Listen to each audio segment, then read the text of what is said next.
Sa gitna ng kabundukan, patuloy na umiikot ang kakaibang enerhiya sa paligid, tila pinapalibutan ng buong lugar ng isang makapangyarihang pormasayon. Tahimik na nakapikit si Muzinlan habang nakaupo at ipinaliwanag na ang kanyang pisikal na katawan ay dumaan na sa 9 na reinkarnasyon, at bawat isa ay nag-iwan ng marka ng Dao.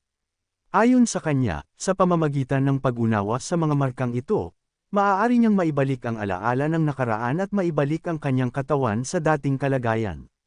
Ngunit inamin din niya na upang labanan ang mga demonyo, palagi niyang pinipigilan ang kanyang pag-akyat, dahilan upang dumanas ang kanyang katawan ng backlash mula sa Heavenly Dao. Dahil sa paulit-ulit na laban sa backlash, sinabi niyang iisa na lamang ang natitirang pagkakataon para sa kanyang Dao Mark Reincarnation Technique. Tumingin siya kay Bai Qingling at sinabi na ipapasa niya ang ilang teknik mula sa Misty Cloud Palace upang maprotektahan siya at mabigyan siya ng oras. Habang patuloy na binabasa ang mga Dao Mark, mariing sinabi ni Muzinlan na hindi niya hahayaang gambalain ng dwarf at ng pormasayon nito ang kanyang pag-aaral. Tahimik namang tumingin si Bai Qingling kay Muzinlan at sinabing inilalantad nito ang sariling kahinaan at pinakamahinang panig sa harap niya, saka tinanong kung hindi ba ito natatakot na pagtaksilan ng isang born demon tulad niya. Bahagyang ngumiti si Muzinlan at inaming natatakot siya, ngunit naniniwala siyang hindi pagtataksilan ni Bai Qingling ang sariling master nito. Saglit na natahimik si Bai Qingling at walang agad na isinagot. Maya-maya, itinaas niya ang kamay at sinabing susubukan niyang supulan muli ang Gu Poison gamit ang naunang paraan bago pa tuluyang magsimula ang lahat. Idinagdag niya na maaaring mapataas nito ang tsansa ng kanilang tagumpay. Napangiwi si Muzinlan at napahina ang paghinga habang patuloy na nilalabanan ang epekto ng Gu Poison. Bahagyang napaupo si Muzinlan at sinabing mas malinaw na sa kanya ang sitwasyon.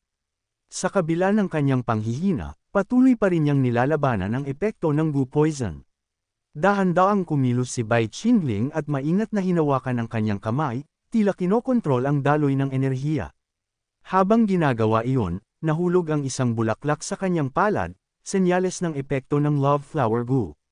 Kalmadong sinabi ni Bai Qingling na sa unang 3 araw pa lamang, napatunayan na niyang kaya niyang basagin ang pormasayon. Idinagdag niya na ang 3 araw pa ay walang halaga para sa kanya, lalo na bilang isang taong nakatakdang maging Demon Lord. Namumulang, sinabi ni Muzinlan na naiintindihan na niya kung bakit gusto siya ng kanyang kapatid. Dagdag pa niya, inaabangan niya kung paano lalaban si Bai Qingling sa huling yugto ng laban. Sa gilid, tahimik na naghanda si Bai Qingling at inihulog ang bulaklak sa isang lalagyan, sinabing hindi siya mabibigo. Sa sumunod na sandali, nagsimula ang ika-4 na gabi ng pormasayon, ang Water Array. Kasabay nito, sumunod ang ika-5 gabi, kung saan sumiklab ang Soil Array at lalong tumindi ang laban. Sumiklab ang ika-6 na gabi, ang Thunder Array, at agad na binalot ng kidlat ang buong paligid habang sinalubong ni Bai Qingling ang matinding pagsabog ng kapangyarihan. Sa kabila nito, nanatili siyang nakatayo ngunit halatang pagod. Bahagyang umubo at sinabing kailangan muna niyang ayusin ang sarili. Agad siyang bumalik kay Muzinlan at tinanong kung gaano pa karaming oras ang kailangan nito. Kalmadong sumagot si Muzinlan na isa na lamang ang natitirang cycle at matatapos ito sa loob ng 2 oras. Bahagyang ngumiti si Bai Qingling at inisip na kahit mas mabagal kaysa inaasahan, ayos lang basta matapos bago ang ika-7 gabi. Ngunit sa isang iglap, nagbago ang kanyang tingin nang may maramdaman siyang kakaibang presensya. Sa malayo, may isang figurang papalapit mula sa himpapawid, dahilan upang agad niyang makilala ang Demon Emperor. Napansin niyang tila nawala na ito ng pasensya at personal nang kumikilos upang harapin si Muzinlan. Ngunit sa kabila nito, nanatiling kalmado si Bai Qingling at inisip na kung talagang nais nitong umatake, matagal na sana itong kumilos. Kaya malamang ay sinusubukan lamang nitong silipin ang kanilang sitwasyon. Mahigpit ang titig ni Bai Qingling habang papalapit, determinadong hindi hahayaang makalapit ang Demon Emperor kay Muzinlan. Sa kabilang panig, ngumisi ang Demon Emperor at tinukso siya, tinatanong kung isa lamang ba siyang alalay na desperadong pinuprotektahan ang kanyang amo. Sa isang iglap, sumiklab ang madilim na enerhiya at mabilis na sumugod ang Demon Emperor, diretsyong tinanggihan si Bai Qingling. Tinamaan siya ng matinding puwersa at napaatras, napagtantong hindi niya kayang pantayan ang lakas nito sa ngayon. Ngunit agad siyang tumayo at kalmadong nagsalita, sinabing nagkamali ang Demon Emperor sa kanyang akala. Idinagdag niya na kusa siyang naparoon upang sumuko at humarap sa kanya. Nagulat ang Demon Emperor at agad itong kumontra, hindi naniniwala sa kanyang sinabi. Ngunit nanatiling matatag si Bai Qingling at ipinaliwanag na kahit siya ay isang demonyo, hindi siya magsisinungaling. Ipinakita niya ang kanyang sandata at sinabing iyon ay may bakas ng dugo ni Mu Xinlan bilang patunay. Sa huli, malinaw niyang ipinahayag na ang lahat ng hidwaan sa pagitan nila ay matatapos sa iisang laban.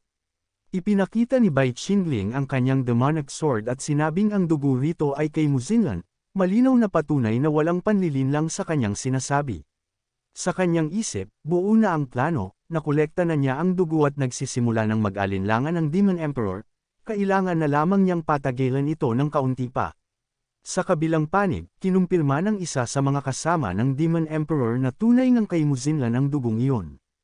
Idinagdag pa na ang golden blood nito ay naging mortal blood, isang bihirang sandali ng kahinaan na dapat samantalahin. Mariing sinabi na ito na ang tamang pagkakataon upang tuluyang tapusin si Mu Xinlan. Nang marinig ito, agad nagbago ang ekspresyon ni Bai Qingling at naalala ang nakaraan, tinanong kung magkasabwat ba ang mga ito ng Demon Emperor. Ngunit sa halip na umatras, ipinaliwanag ng kabilang panig na posible ring sinusubok lamang siya, at maaaring ginagamit siya bilang pain. Upang patunayan ang lahat, iminungkahi nilang gamitin ang demonic sword ni Bai Qingling laban kay Mu Xinlan habang sila mismo ang magmamasid. Sa ganitong paraan, malalaman kung totoo ang kanyang pagsuko o isa lamang panlilinlang. Malamig na sumagot si Bai Qingling at sinabing kapag nangyari iyon, kusang lalabas ang katotohanan. Sa labas ng pormasayon, kumalat ang balita at nag-usap-usap ang mga tao, hindi makapaniwala sa nangyari kay Yu Zuzi at sa pagkakadawat nito sa Demon Emperor. Sa gitna ng usapan, mariing sinabi ni Empress Yin na hindi kailanman gagawa ng ganoong bagay si Bai Qingling at tiyak na may ibang dahilan sa likod nito. Sumagot si Hua Yuerong at iginiit na hindi ganoong klaseng tao si Bai Qingling, at may mga hindi pa nila nakikitang katotohanan. Sa gilid, tahimik na nagmamasid si Ji Taimei at iniisip na kung mali ang hinala ni Empress Yin, maaaring may mas malalim na plano na nagaganap. Samantala, sa ibang lugar, hinarap ni Bai Qingling si Mu Xinlan at ipinaliwanag na ang lahat ng ito ay bahagi ng kanyang plano upang ilantad ang traidor. Idinagdag niya na sa paraang ito, unti-unti ring nabubunyag ang koneksyon sa pagitan ni Yu Zuzi at ng Demon Emperor. Ngunit nanatiling kalmado si Mu Xinlan at tinanong kung iyon na ba ang tunay niyang layunin. Bahagyang ngumiti si Bai Qingling at sinabing hintayin na lamang kung paano magtatapos ang lahat. Sa loob ng pormasayon, sa isang iglap ay nagbago ang hangin, at walang pag-aalinlangang itinusok ni Bai Qingling ang kanyang espada kay Mu Xinlan.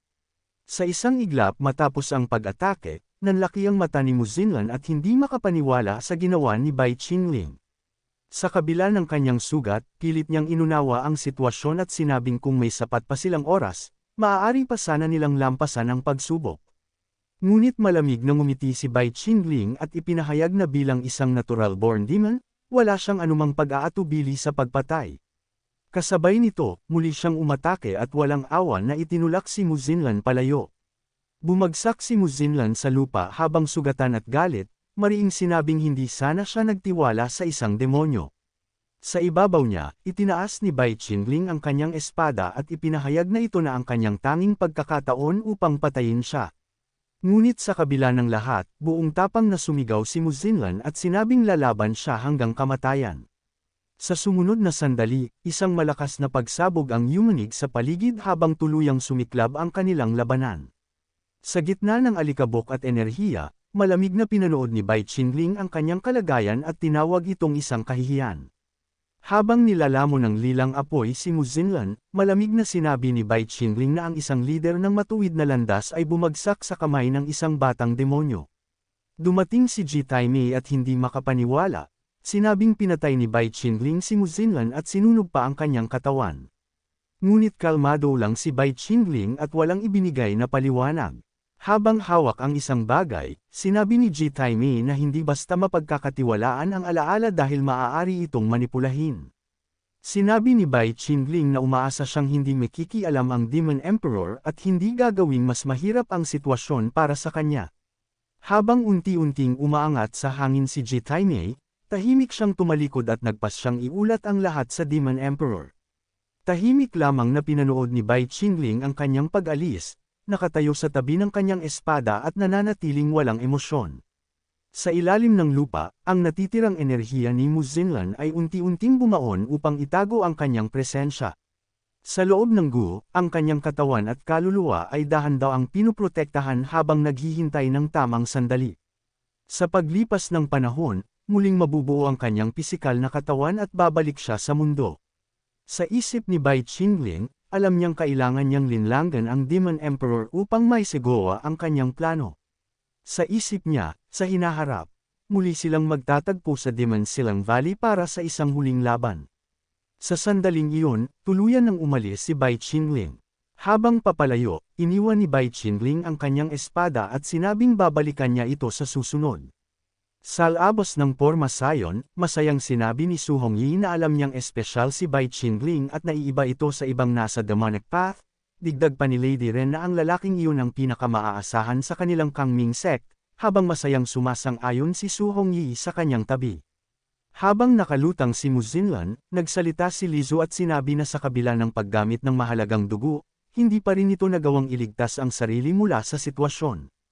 Mahigpit na yamakap si Sen Zinger kay Bai Qingling habang emosyonal na sinabing matapos ang lahat ng kanyang pinagdaanan, ang tanging nais niya ay makabalik sa nakaraan at matulungan ang kanyang master. Hawak ang espada, malamig na sinabi ni Lizu kay Mu Xinlan na tila nabulag na rin ito sa isang dahon at walang saysay ang mga plano nito laban sa kanyang master. Sa kanya tinanong kung ano pa ang masasabi nito. May kung anong mali na biglang naramdaman ni Mu Xinlan at hindi niya matanggap ang nangyayari. Iginiit niyang imposible iyon dahil nang magising siya noon, sigurado siyang nasa loob siya ng kabaong at hindi ang gubag ang nagligtas sa kanya. Kalmado namang sinabi ni Bai Qingling na habang patuloy na bumabawi ang kanyang enerhiya, kusang maglalaho ang reincarnation technique at unti-unting lilino ang lahat, kasama na ang dahilan kung bakit siya nasa loob ng kabaong. Hawak ang kanyang ulo, sinabi ni Mu Xinlan na ang orihinal na kapangyarihang inilagay niya noon sa gubag ay sapat upang paganahin iyon sa loob ng mahigit 100 taon. Agad namang ipinaalala ni Bai Qingling na sa loob ng daan-daang taon, ang enerhiyang yun ang nagpapanatili sa kanyang katawan. Ngunit pasiga na itinanggi ni Mu Xinlan ang lahat at sinabing isa lamang itong panlilinlang ng Gu Poison. Para sa kanya, kung hindi siya iniligtas noon, matagal na sana siyang namatay. Tahimik na sumagot si Bai Qingling at sinabing wala nang ibang magsasapanganib ng sariling buhay para iligtas siya, at dahil doon ay hindi mapanatag ang kanyang demonic heart. Biglang sumingit si Sen Zinger at inosenteng sinabi na hindi iyon demonic heart kundi tunay at dalisay na pag-ibig. Buong saya pa niyang idineklarang kumbinsido na siya rito, dahilan para mapangiti si Bai Qingling. Ngunit malamig na pinisil ni Bai Qingling ang mukha ni Sen Zinger at sinabing sa ibang araw ay tiyak niya itong paparusahan dahil sa kawalan ng respeto. Habang namumula ang mukha, mariing sinabi ni Mu Xinlan na ang damdaming iyon ay tunay na pag-ibig at nananatili pa rin hanggang ngayon. At dito muna nagtatapos ang chapter na ito. Kung excited ka sa susunod, huwag kalimutang mag-subscribe at pindutin ang notification bell para updated ka palagi. Shout out sa mga loyal viewers natin, salamat sa walang sawang suporta. Kita-kits sa next upload.